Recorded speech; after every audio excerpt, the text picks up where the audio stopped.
नहीं, आप निष्ठा लाइए। हमें ये जरूर प्रार्थना करनी है कि आप उपवास जरूर करें, शरीर स्वास्थ्य के लिए और निर्मलता के लिए इसकी बहुत आवश्यकता है। गुरुजी पहले बहुत किया है, पहले हफ्ते में 3-3 दिन करते। नहीं किया ही नहीं है, अगर पहले किया होता तो डर कैसे लगता अब जैसे जैसे उम्र बढ़ रही है। व्रत का ऐसा हो गया, आलू और उसका सिंघाड़े का। भैया ऐसे फलाहार से तो हम मना करते हैं कि घर बर्बाद करोगे रोज फलाहार, ऐसा फलाहार तो रोज मिले बढ़िया है। गुरुदेव हमारे गुरुजी कालिदास महाराज जी 49 साल से सिर्फ एक नारियल का।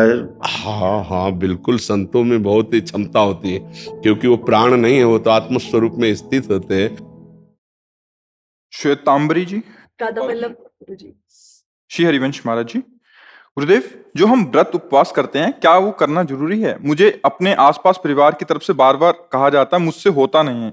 क्या हम किसी व्रत उपवास के संकल्प को नाम जप के माध्यम से प्रगाढ़ता प्रदान कर सकते हैं? कर सकते हैं, पर अगर परिवार वाले कहते हैं तो एक दिन के उपवास में कोई हम मृत्यु को थोड़ी प्राप्त हो जाएंगे।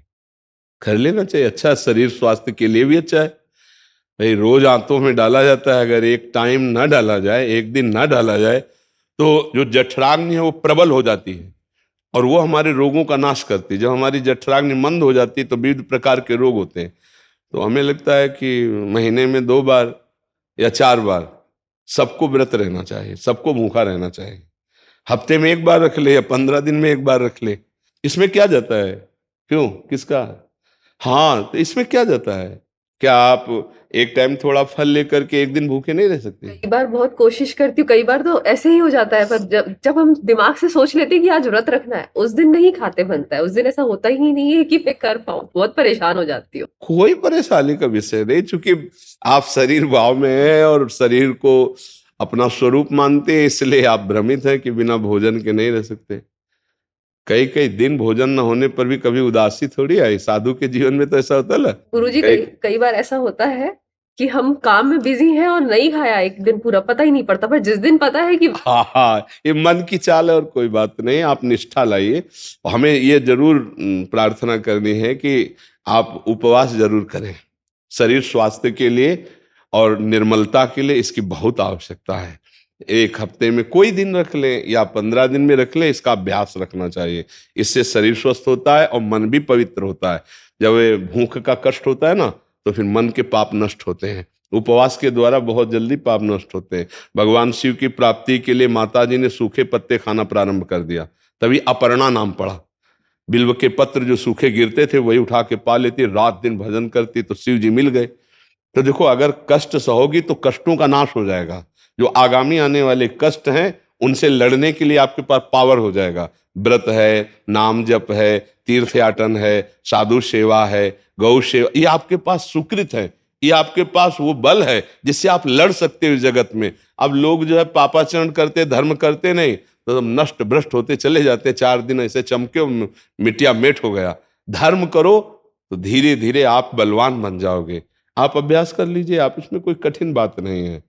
क्यों, 15 दिन में एक दिन को उपवास के लिए शाम टाइम कुछ पा लीजिए, सुबह थोड़ा जल पी लीजिए, उपवास करके ये बहुत अच्छा लगता है। गुरुजी पहले बहुत किया है, पहले हफ्ते में 3-3 दिन करते। नहीं किया ही नहीं है, अगर पहले किया होता तो डर कैसे लगता अब जैसे जैसे उम्र बढ़ रही है ना, भाई व्रत का ऐसा हो गया, आलू और उसका सिंघाड़े का। हाँ नहीं, आजकल तो व्रत क्या होता है, एक मनोरंजन हो जाता है। नहीं, वो व्रत नहीं रहना चाहिए, वो व्रत हम नहीं कह रहे भाई। ऐसे तो रोटी दाल से काम चल जाएगा। वो जो कूटू होता है बड़ा महंगा होता है, कूटू की पूड़ी, हाँ, और सिंघाड़े का हलवा, ऐसे नहीं, और वो समाज के चावल की खीर, ये सब महंगी चीजें हैं। और अंगूर और सेव संतरा, भैया ऐसे फलाहार से तो हम मना करते हैं कि घर बर्बाद करोगे रोज फलाहार, ऐसा फलाहार तो रोज मिले बढ़िया है।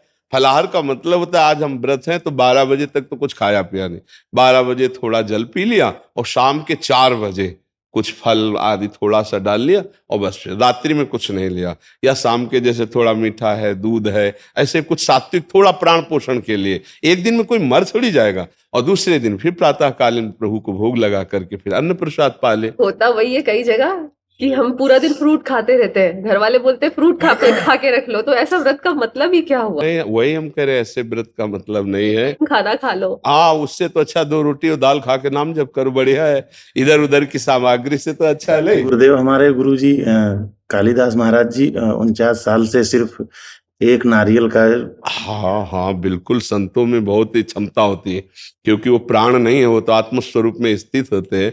और इतने महान तपस्वी कर इतनी दैन्यता कि जब उनसे हम कहा आप कुर्सी में बैठ जाते, तो उन्होंने कहा नहीं, जमीन पे आने बैठे। वाले थे। हाँ हाँ, तो हम वहां पे रुके थे, 9 दिन तक कथा हुई, तो गुरुजी बोले चलेंगे, लेकिन कुछ काम आ गया। ये वो बड़ी कृपा जब दर्शन दिया कि एक तो वयोवृद्ध और तप मूर्ति, और जब हमने कहा आसन पे ग्रहण करो कुर्सी पे, तो उन्होंने मना कर दिया। उनका कुर्सी में तो बहुत बैठते हैं, आसनों सिंहासनों पर। नहीं, हमसे कहा कि आप जाइए गुरुजी के दर्शन कर लीजिए और कह दीजिएगा हमारा संदेश कि हम आएंगे। हाँ, जरूर। हम महाराज जी बाहर भी ऐसा हुआ, हमने बोला कि आप अब विराजिए, कह रहा जैसे आपकी व्यवस्था, मतलब इतनी दैन्यता कि हम लाइन में खड़े रहेंगे, सबके बाद में जाएंगे। और ऐसे प्रतापी हैं कि बड़े बड़े नेता और बड़े बड़े सब उनके दर्शन करने जाते, वहां जमीन पे जब कहा कुर्सी पे बैठ जाते, कहा नहीं नहीं, और जमीन पे महापुरुषों की यही महिमा होती है, तो मान रही तो सबई मानप्रद, आप अमानिए महापुरुषों की महिमा। गुरुदेव आप तो कहीं जाते नहीं, लेकिन गुरुजी की हमारी इच्छा है कि एक बार आप जरूर आए। वृंदावन की सीमा के, ब्रज की सीमा के बाहर तो क्षेत्र संन्यास जो होता है ना, वो यही होता है। तो गुरु कृपा से धाम का आजीवन मरण पर्यंत वास, कि कुछ भी हो जाए, अंग अंग कट जाए, पर गुरुजी हम हमेशा दर्शन कर सकते हैं आगे। कभी आओ, आपका स्वागत है, हृदय से स्वागत है। यहाँ बेशर्त काम है, शर्त ये कि आपका मंगल हो जाए, आप सुखी हो जाओ, आप सच्चे बन जाओ, आप अच्छे बन जाओ, बस इतनी बात है।